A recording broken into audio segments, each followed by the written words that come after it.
welcome to SAS Education. Today I'm here with a new topic, Button Button. Button Button is a story from first year book 1 and this is the first lesson of the book. Button Button is written by Richard Matheson. Richard Matheson was an American writer.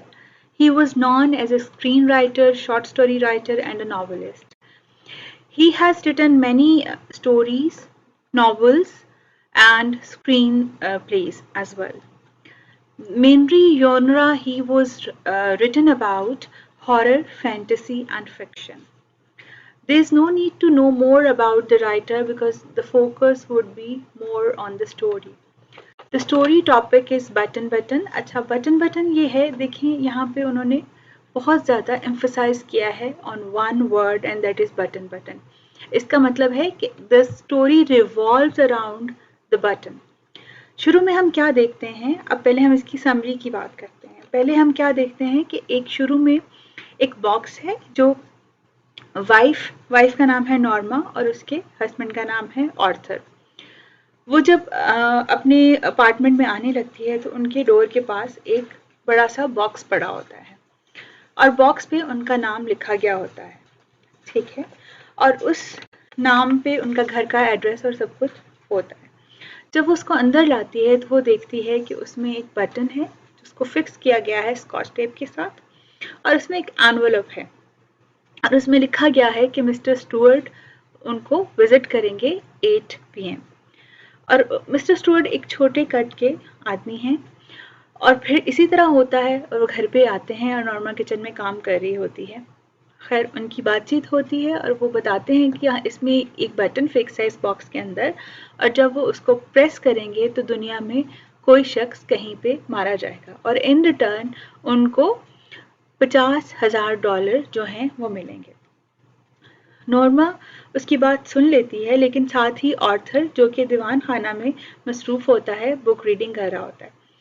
वो जब आते हैं वो पूछते हैं कि क्या है, ये कोई बेचने वाली चीज़ है, तो मिस्टर स्टुअर्ट कहते हैं कि नहीं, ये एक बटन है, ये इसमें फिक्स किया गया है और जो कोई इस बटन को दबाएगा उस दुनिया में कोई भी कहीं शख्स मारा जाएगा जिसके इन रिटर्न उस प्रेस करने वाले शख्स को $50,000 मिलेंगे और उस शख्स के बारे में वो बिल्कुल नहीं जानता होगा जो बटन प्रेस करेगा. मिस्टर ऑर्थर तो इस बारे में सुनने के लिए बिल्कुल भी तैयार नहीं होते और वो उनसे कहते हैं कि आपके लिए बेहतर है कि आप चले जाएं. मिस्टर स्टुअर्ट जो है वो भी उठ खड़े होते हैं लेकिन वो कहते हैं कि आप फिर भी इस बारे में सोच लें कि आपको ये चीज़ तजस्सुस में नहीं डाल रही है कि ऐसा क्यों होगा और कैसे होगा. मिस्टर ऑर्थर कहते हैं कि वो इस बारे में बिल्कुल भी जानना नहीं चाहते.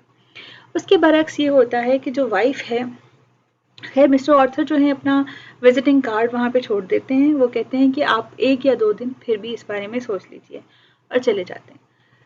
ऑर्थर को बहुत गुस्सा आता है और उस कार्ड को फाड़ कर फेंक देते हैं और मिस्टर स्टुअर्ट को जाने के लिए कह देते हैं. इसी तरह होता है जब वो चले जाते हैं. अगले दिन जब वाइफ अपने काम के लिए निकलने लगती है तो वो अनइंटेंशनली उन कार्ड्स के टुकड़ों को अपने पर्स में डाल देती है और जब वहाँ पे कॉफ़ी ब्रेक होती है वो उन टुकड़ों को फिक्स कर लेती है और उस पर सिर्फ मिस्टर स्टुअर्ट का नाम और फ़ोन नंबर दर्ज होता है और फिर वो ना चाहते हुए 5 बजे से पहले कॉल करती है. मिस्टर स्टुअर्ट को बहुत खुशी होती है और वो कहती है कि मुझे सिर्फ क्यूरोसिटी है कि इसमें क्या है. मिस्टर स्टुअर्ट भी कहते हैं हाँ हाँ बिल्कुल ऐसी ही बात है, आपको होनी भी चाहिए. खैर वो उनको बताते हैं कि हाँ ऐसा ही है, आपको $50,000 मिलेंगे जो भी बटन प्रेस करता है और उसके बारे में एक बात मैं आपसे प्रॉमिस करता हूँ कि उस शख्स के बारे में आप बिल्कुल नहीं जानते होंगे या आप उनको मरता हुआ नहीं देखेंगे. वाइफ इस बारे में कन्विंस हो जाती है. खैर वो उससे पहले अपने हस्बैंड को कन्विंस करने की कोशिश करती है कि आपको इस बारे में कोई तजस्सुस नहीं है कि दुनिया में क्यों ऐसा होगा, क्या वाकई ही ऐसा होगा कि कोई मारा जाएगा. तो ऑर्थर जो है वो इसको मर्डर कंसिडर करता है. वो कहता है कि इससे कोई फ़र्क नहीं पड़ता कि हम उस शख्स को जाने या ना जाने, लेकिन हमें ऐसा बिल्कुल भी नहीं करना सिर्फ पैसों के लिए. लेकिन बीवी साथ ही कहती है आपको क्या लगता है ये सब मैं इसलिए सोच रही हूँ सिर्फ अपने लिए नहीं, बल्कि हम दोनों के बारे में सोच रही हूँ कि हम यूरोप के ट्रिप पे जाएंगे और फिर हम जो है एक घर खरीदेंगे जिसमें अच्छा फर्नीचर होगा, एक अच्छी सी गाड़ी होगी और हमारे पास सब आसाइशें मुयसर होंगी। लेकिन उसका हस्बैंड जो है, ऑर्थर जो है, वो कहता है कि मैं इस बारे में कभी भी डिस्कस नहीं करना चाहूँगा इस बटन को लेके। अब हम फिर वापस आते हैं स्टोरी की तरफ, जहाँ पे बैठी वो सोच रही होती है और वो स्टुअर्ट से बात कर चुकी है। अब खैर वो घर आ जाती है और वो बॉक्स वहीं पे पड़ा होता है। अब वो कभी उसकी तरफ देखती है और कभी सोचती है कि वो क्या करे, मतलब उसको समझ नहीं आ रही है, लेकिन खैर वो ना चाहते हुए उसको बॉक्स को निकालती है और वो बटन को प्रेस कर देती है और साथ ही उसके दिलो दिमाग में एक खौफ की लहर दौड़ जाती है और उसको ख्याल आता है कि कहीं ऐसा हो ना जाए। और फिर उसके सोचते ही फ़ोन की घंटी बजती है, जो कि एक हॉस्पिटल से थी, लेनॉक्स हिल हॉस्पिटल से, जो उसको ये बताते हैं कि उसके हस्बैंड का एक्सीडेंट हो गया है, सबवे एक्सीडेंट, जिसमें उसके हस्बैंड को एक हजूम ने रेल के आगे धकेल दिया और इससे वो मारा गया। और साथ ही नॉर्मा जो है वो बेहिसो हरकत खड़ी रहती है और उसको अपने हस्बैंड की लाइफ इंश्योरेंस याद आती है, जो कि $25,000 की थी और किसी भी नागहानी वाक़ये की वजह से वो डबल करके दी जानी थी। वो इतनी परेशान होती है और वो डगमगा जाती है और इसी तरह अपने आप को ज़ोर देके वो किचन तक पहुँचती है और वो देखती है, वो बॉक्स निकालती है और उसके खोल के देखती है, यहाँ तक कि उसकी उंगलियां जख्मी हो जाती हैं। लेकिन वो देखती है कि ना तो उसमें कोई फायर फिक्स है, ना उसमें कोई वायर्स हैं, ना कील है, ना कोई पेच है, वो ऐसे ही है। वो बहुत परेशान होती है, लेकिन अब इस चीज़ का कोई फ़ायदा नहीं था। साथ ही मिस्टर स्टुअर्ट की कॉल आती है और वो उनसे कहती है कि आपने कहा था कि मैं उस शख्स को नहीं जानती हूँ जो मारा जाएगा और उसको मरते हुए नहीं देखूंगी। जिस पे एक आयरॉनिक लाइन बोली जाती है मिस्टर स्टुअर्ट की वजह से। वो कहते हैं, my dear lady, do you really think you knew your husband? ये एक आयरॉनिक जुमला है जो उसको बताता है कि वो रह तो एक ही घर में रहे थे, लेकिन वो वाकई में एक दूसरे के बारे में नहीं जानते थे, क्योंकि जो वाइफ थी वो थोड़ी मटीरियलिस्टिक थी और हस्बैंड जो था वो एक एथिकल पर्सन था और वो लोगों को ज़्यादा वैल्यू देता था। उसके लिए लाइफ ज़्यादा इम्पॉर्टेंट थी, ना कि money. He does not give importance to money. He he gives importance to human beings. अब ये एक कंट्रास्ट है पर्सनालिटीज का और इसी तरह ही इस फिक्रे के बाद स्टोरी को है वो ख़त्म हो जाती है। अच्छा, जहाँ तक हम ये बात करें कि जैसे मैंने अभी डिस्कस किया कि इसकी ये समरी थी, इसमें आप दो तरह की पर्सनालिटीज़ के बारे में जानते हैं। एक तो ये कि उसमें वाइफ है वो इनसेंसिटिव है और जो हस्बैंड है वो एथिकल है, वो लोगों को वैल्यू देता है, उसके लिए कोई भी गलत काम करके पैसे कमाना बहुत एक जुर्म है, इट्स अ सिन। तो इसलिए वो ऐसा कोई भी गलत काम नहीं करना चाहता। जहाँ तक बात करते हैं ये स्टोरी के बारे में, अब हमने पूरी इसकी समरी को डिस्कस कर लिया। अब हम इसके सिनोनिम्स को डिस्कस करेंगे और फिर हम इसके बाद इसके क्वेश्चन आंसर्स के बारे में बात करेंगे। जहाँ तक सिनोनिम्स की बात करते हैं तो पहला सिनोनिम आता है पैकेज, पार्सल, बॉक्स, पैकेट, एक डब्बा। फास्टेंड, अटैच्ड, फिक्स्ड, पिन, जुड़ा हुआ होना। हॉलवे, कॉरिडोर, एंट्रेंस, बरामदा। रिप्रेस्ड, रिस्ट्रेन्ड, होल्ड बैक, परहेज करना, हंसी रोकना। मॉनिटरीली, फाइनेंशियली, ऑफ मनी, मालियाती तौर पर। गैजेट, डिवाइस, अपरेटस, टूल, आला। Hesitated, paused, lingered, हिचकिचाहट। Stared, gazed, glared, looked at, घूरना या तकना। Surprised, amazed, startled, हैरान होना। Assured, affirm, attest, यकीन दिलाना। Tore, ripped, put into pieces.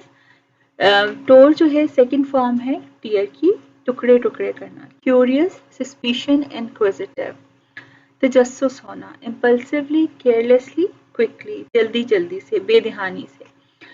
Eccentric, mad, insensitive, abnormal, Sarfira या पागल। इनक्रेडुलस, डिसबिलीविंग, डिस्ट्रस्टफुल, गैर यकीनी से, बेयकीनी से। एस्टाउंडेड, स्टार्टल्ड, अमेज्ड, सरप्राइज, हैरान। पेजेंट, फार्मर को कहते हैं। ब्रोकन, कटन, इंट्रूड, बात काटना। अपॉल्ड, शॉक्ड, हॉरिफाइड, दुख में होना, तकलीफ में होना। शडर्ड, शिवर्ड, शेक्ड, कांपना। वेगली, रफली, अनइंटेंशनली, बगैर सोचे समझे।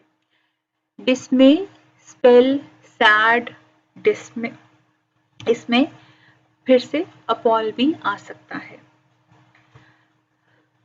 contemptuous, scornful, disdainful, हकारत अंगेज। World, turn, revolve, to spin, मुड़ना, तेजी से। अच्छा, अब तो यहाँ तक तो हमने बात कर ली है सिनोनिम्स की, ठीक है। अब हम बात करते हैं क्वेश्चन आंसर्स की। मैं आपको हिंट दे देती हूँ कि आपने उसमें लिखना क्या है। पहला क्वेश्चन है, why did Norma considered the tone and attitude of mister Stuart offensive. अब इसमें ये आप ये लिखेंगे, actually Stuart had already informed them that he would visit them at 8 p.m. Therefore, when he came, nobody welcomed him. That's why his tone was offensive. एक तो ये वजह भी थी कि उसने पहले से बता दिया हुआ था और जब वो आया तो उसको वेलकम नहीं किया गया और वो थोड़ा सा ऑफेंसिव था, थोड़ा सा रूड था। दूसरा क्वेश्चन है, why did Arthur disagree with his wife. यहाँ पे हम उसकी मॉरलिटी को डिस्कस करेंगे, उसके एथिक्स को डिस्कस करेंगे कि he was kind hearted person, he did not want to kill anybody, even he did not know the person. So that's why he was not interested in that device, in that gadget. He totally refused. इसमें ये लिखेंगे कि वो एक अच्छा इंसान था और उसके लिए किसी को भी मारना जिसको वो बेशक जानता ना हो, एक जो है इमोरल एक्ट है, इसलिए वो उस पर बिल्कुल भी मुतफिक नहीं था अपनी बीवी के साथ। अगला क्वेश्चन है, why did Norma try to persuade her husband to agree with her. अब उसने उसको कन्विंस करने की क्यों कोशिश की। She wanted to convince her husband because she wanted to buy a cottage, a hut in an island, and she wanted to make a trip to Europe. वो Europe जाना चाहती थी और वो एक आइलैंड पे अपना घर बनाना चाहती थी, इसलिए वो कोशिश करती है अपने हस्बैंड को कन्विंस करने की।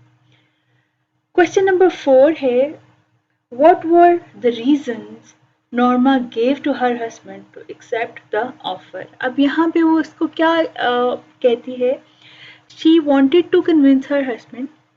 She informed him that it might be a research that somebody wanted to do that, wanted to see the reaction of the people. It might possible nobody would be killed in the world, but they would get the money. They just wanted to check the action and reactions of the people. वो ये बताना चाहती है कि हो सकता है कि कोई भी कहीं कोई रिसर्च कर रहा है और वो सिर्फ लोगों के रिएक्शन जानना चाहता है, ज़रूरी नहीं है कि कोई कहीं पे मारा जाए। वो इस तरह से अपने हस्बैंड को कन्विंस करने की कोशिश करती है। फिर है question number 5, why did mister Stuart continue persuading Norma. अब मिस्टर जो स्टुअर्ट हैं वो नॉर्मा को क्यों बार बार कन्विंस कर रहे थे। Mr. Stewart actually, he was a marketing person. He knew that he can assess the people very well. When he visited them, he assessed that Norma could be easily convinced. That's why he wanted to convince Norma. He wanted to give her the options. In the end, we found that Norma was convinced and she put the button. अब इसमें हम देखते हैं कि उसने जो marketing के लोग होते हैं उनको पता चल जाता है लोगों के एक्सप्रेशन से कि किसको वो इजीली कायल कर सकते हैं, तो इसीलिए नॉर्मा भी ऐसे लोगों में से ही थी, इसलिए उन्होंने नॉर्मा को कन्विंस करने की कोशिश की। Question number 6, what was the message Norma received on pushing the button. अब ये तो बहुत सिंपल है। She received a message from a Lenox Hill hospital that her husband was pushed by the crowd in front of the train. उसको ये message मिला कि उसके हस्बैंड को एक क्राउड ने धक्कम-पेल में ट्रेन के आगे दिया। जी, क्वेश्चन नंबर 7 है, what is the significance of authors life insurance policy. अब इसका क्या सिग्निफिकेंस था ये आपको अच्छी तरह पता है कि authors life insurance policy was $25,000, but if someone might met any accident or any unusual death, then the indemnity would be doubled। ठीक है, अब इसमें उन्होंने ये बताया है कि उसकी जो इंश्योरेंस पॉलिसी होगी वो डबल हो जाएगी, तो in that way she could get the double money. इसी तरह क्वेश्चन नंबर 8 है, did Norma remain normal on hearing the news of the accident of her husband? No, she did not, because she could not uh, bear the news, because she was not expecting that her husband would be died on pushing the button. She was not thinking that on her act that her husband could be died. So हम ये देखते हैं कि एक तरह से वो एक karma हुआ उसके साथ, और उसने किसी के लिए बुरा सोचा और एंड पे क्या हुआ, उसके अपने साथ बुरा हो गया। आज की वीडियो के लिए सिर्फ इतना ही, और मेरे ख्याल से आपको काफ़ी हद तक समझ आ गई होगी और आपको इस चैप्टर को करने में आसानी होगी। Thank you so much.